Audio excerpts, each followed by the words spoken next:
அப்பதா எனக்கு இந்த கல்யாணத்துல சுத்தமா விருப்பமே இல்ல. கல்யாணம் பண்ணிக்கிறதுல உனக்கு என்னடா பிரச்சனை? மனசுல ஒருத்தி இருக்கும்போது இன்னொருத்திய எப்படி கல்யாணம் பண்றது? அப்பப்பா யாரு அரசியல் தானே சொல்ற? மனசுக்கு பிடிச்சவளதான் நீ அந்த பாடுபடுத்தினியா? அப்ப இருந்ததெல்லாம் பழி வாங்குற எண்ணம். இப்ப இருக்கிறதுதான் உண்மையான அன்பு. நீ தேவையில்லாம நம்பிக்கை வளர்த்துக்காதப்பா. அத்த வாங்க உட்காருங்க. உங்க மாமா என்னெல்லாம் பேசிட்டாரு தெரியுமா மீனா? அவர் என்ன வேணாலும் பேசிட்டு போட்டோம். அதை யோசிச்சுட்டு நீங்க சாப்பிடாம இருப்பீங்களா? சுத்தமா புரிஞ்சிக்கவே மாட்டேங்கிறாருடி. எதுக்குப்பா என்ன போன் பண்ணி வர சொன்ன? உன் மேல கோவப்படாம இருக்கலப்பா, அவ்வளவுதான் என்னால முடியும். மாமா இதெல்லாம் தப்புன்னு உங்களுக்கு தெரியலையா? சரி எது தப்பு எதுன்னு எனக்கு தெரியும். எனக்கு யாரும் பாடம் நடத்த வேண்டாம். நீங்க காலையில போகும்போது அத்தை கிட்ட கோவமா பேசிட்டீங்க போல, அதனாலதான் அவங்க கோச்சிட்டு சாப்பிடாம இருக்காங்க. சொல்ல வேண்டியதெல்லாம் சொல்லிட்டியா இல்ல என்ன ஏதாச்சும் இருக்கா? இல்ல மாமா அவ்வளவுதான். இதுக்குதான் போன் பண்ணி நான் அவசரமா வர சொன்னீங்களா?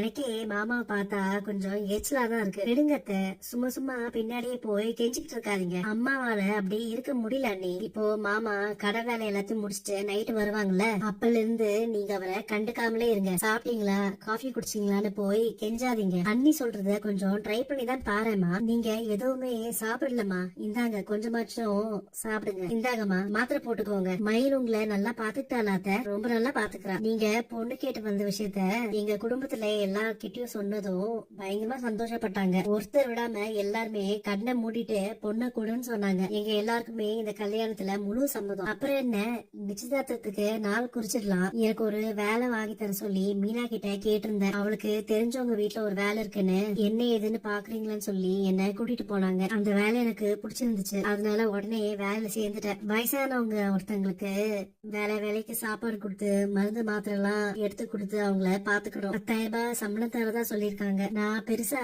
படிக்கல சுடர். அதனால என் படிப்புக்கு எந்த வேலை கிடைக்குமோ அதுதானே பார்க்க முடியும். உன்னை நினைச்சா ரொம்ப கஷ்டமா இருக்குக்கா. சுயமா சிந்திக்காம எல்லார் பேச்சும் கேட்டு தலையாட்டினா என்ன ஆகுங்கிறத அக்காவை பார்த்து கத்துக்கோ. என்ன ஒரு பாடமா எடுத்துக்கிட்டு நீ நல்லா படி. படிப்புக்கு ஏத்த வேலைக்கு போ. சொந்த கால்ல நிக்கணும். சரியா? அத்தை நான் சொன்னதெல்லாம் ஞாபகம் இருக்குல்ல? அவரு வீட்டுக்கு வந்த உடனே கண்டுக்கவே கூடாது. நீங்களா கடப்பைய வாங்குவீங்கன்னு அவரு எதிர்பார்ப்பாரு. கேட்காமலே சாப்பாடு பரிமாறுவீங்கன்னு நினைப்பாரு. இந்த எதிர்பார்ப்பு எல்லாத்தையும் நீங்க உடைக்கணும். எல்லாரும் தட்ட கொடுங்க, நான் சாப்பாடு வைக்கிறேன்.